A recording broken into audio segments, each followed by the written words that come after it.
I look like absolute shit, but that's normal, so that's fine. Just kind of inspired to record something because I've been watching I was watching them discussing endometriosis in Parliament, and it's the first time in ages I've felt really seen, and like all my friends and family know I've been having an awful time of it lately. Probably my worst ever. I have actually been in a really bad place with it, and it's really hard being in pain all the time and trying to be positive about even like the present, let alone the future, when you don't feel like there's, you know, a way through it. And there's just something so special about there's just something so special about seeing it being talked about in a formal setting, and the fact that hopefully things are going to be done and the progress that we can make, because it's just exhausting, and I don't even think that I have it anywhere near as badly as a lot of people I know. I think I'm really blessed actually compared to a lot of people. But yeah, it's just awful, and I wish I could explain it to people better, because the pain is just horrendous. It just consumes you.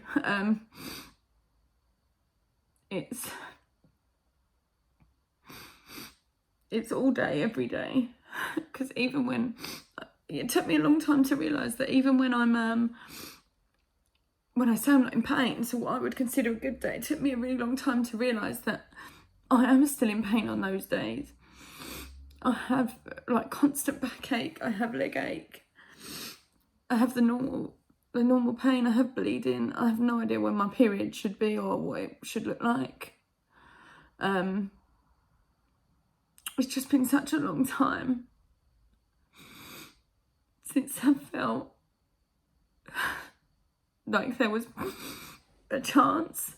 And if I'm completely honest, I have said before that I don't want to live with it. Like, I feel alright now. I'm crying because it's reflective, but I'm in a much better place now. I've had a really good run the last few days.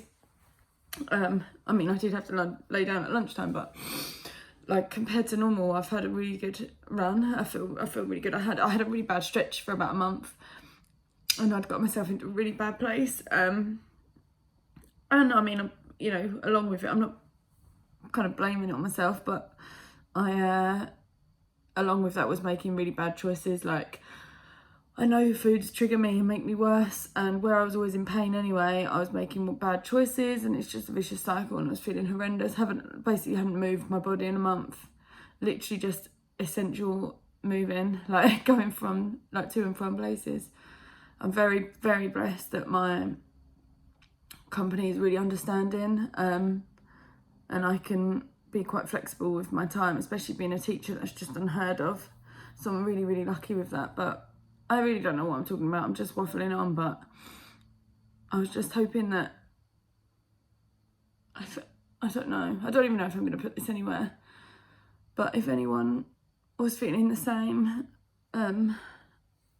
like there is hope, and the things they're talking about today, I just feel like in the UK sometimes it feels like we're really, I don't know if we are behind, but as a layman, it can feel like we're really behind. Like there's terms and things that, like I got told I had this frozen pelvis at an ultrasound the other day, and I put it on my Facebook, and I'd never do things like that, but I put it on my Facebook because I was like, I honestly can't find anything, like nothing apart from maybe American or Canadian websites that had any information.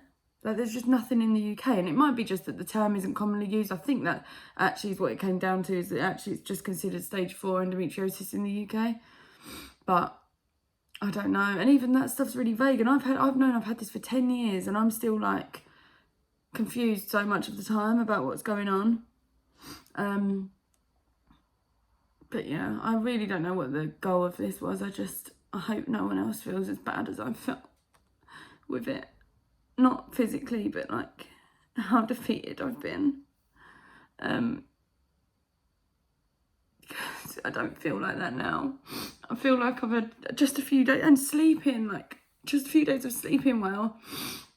It just makes all the difference. You've just got to relax. You've got to allow yourself the things that you need, like sleep and time. I'm so lucky that my husband does so much. Like, I mean, sorry, she shouldn't get awards for doing it, but I'm just so lucky that